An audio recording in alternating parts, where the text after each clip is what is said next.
अगर कभी मसूरी के जंगल के रास्ते से लौट रहे हो और एक खूबसूरत लाल लहंगा पहने महिला तुम्हें रास्ते में रुकने का इशारा करे तो रुकना मत। वह कालनिशा है, नीलन गांव की भटकती आत्मा।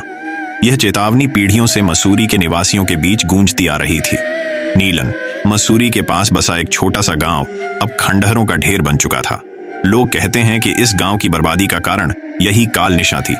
कालनिशा एक सामान्य महिला नहीं, बल्कि एक भटकती आत्मा थी, जिसने अपनी खूबसूरती और आकर्षण से कई मासूम युवकों को अपने जाल में फंसाया। लाल लहंगे में उसकी मोहकता का जादू ऐसा था कि कोई भी उसका इशारा अनदेखा नहीं कर पाता। वह उन्हें अपने पुराने उजाड़ घर ले जाती, जहां उसकी अद्भुत शक्ति का खेल शुरू होता। कई दिनों तक वह उन्हें अपनी कैद में रखती और जब वह अपनी हवस पूरी कर लेती तो उन्हें खत्म करके जंगल में फेंक देती। पहले तो लोग इन मौतों को जंगली जानवरों का काम मानते रहे, लेकिन जब हर शव के साथ एक ही तरह की विचित्र कहानियां जुड़ने लगीं, तो डर ने दहशत का रूप ले लिया। रात के समय लाल लहंगा पहने एक महिला का दिखना और उसके बाद किसी युवक का गायब हो जाना नीलन और मसूरी के लोगों के लिए आम बात बन चुकी थी।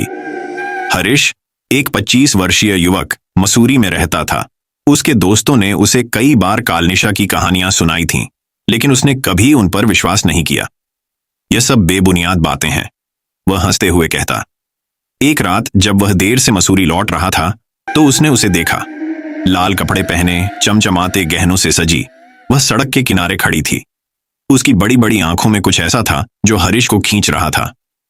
रुको, वह महिला कोमल आवाज में बोली। हरीश ने गाड़ी रोक दी। मुझे थोड़ी मदद चाहिए, क्या तुम मुझे मेरे घर छोड़ सकते हो? उसने मीठी मुस्कान के साथ पूछा। हरीश ने बिना सोचे समझे हामी भर दी। जैसे ही वह उसकी गाड़ी में बैठी, गाड़ी में एक अजीब सी ठंडक फैल गई। हरीश को पता ही नहीं चला कि कब गाड़ी नीलन के जंगलों की तरफ मुड़ गई। रास्ते में उस महिला ने अपने बारे में बताया कि उसका नाम निशा है और वह रास्ता भटक गई थी। उसकी हंसी, उसका बोलने का ढंग, हर बात में कुछ ऐसा था जो हरीश को सम्मोहित कर रहा था। कुछ ही देर में वे एक पुराने खंडहरनुमा घर के सामने थे। यही मेरा घर है, वह बोली। हरीश को घर के अंदर ले जाते हुए उसने उसके हाथों को सहलाया। तुम बहुत खास हो, उसने फुसफुसाते हुए कहा। हरीश को ऐसा लगा जैसे वह किसी और दुनिया में चला गया हो।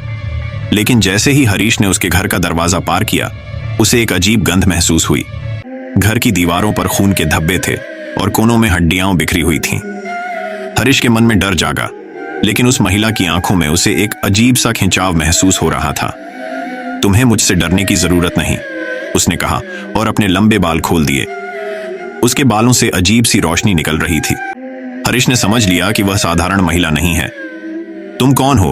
उसने कांपते हुए पूछा। वह हंसी, एक गूंजती हुई दहशत भरी हंसी।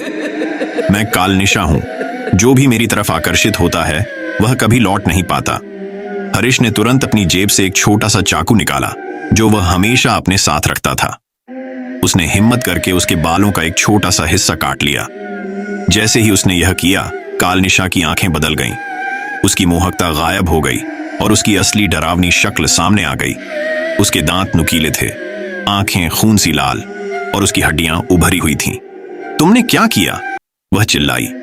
हरीश को अपनी दादी की एक कहानी याद आई थी कि अगर कालनिशा के बाल काटे जाएं तो वह अपनी शक्तियों को खो देती है। उसने जल्दी से वह बाल उठाए और मन ही मन भगवान का स्मरण किया। उसी पल हरीश के सामने एक साधु प्रकट हुआ। तुमने सही किया पुत्र, अब इसे कैद करना होगा। साधु ने अपनी माला से एक मंत्र पढ़ा और कालनिशा को एक जादुई घड़े में कैद कर लिया। हरीश ने साधु का आशीर्वाद लिया और मसूरी लौट गया।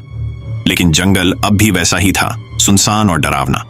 कुछ लोगों का कहना है कि कालनिशा अब भी घड़े में बंद है, लेकिन अगर वह कभी आजाद हुई तो नीलन के जंगलों में एक बार फिर मौत का तांडव शुरू हो सकता है।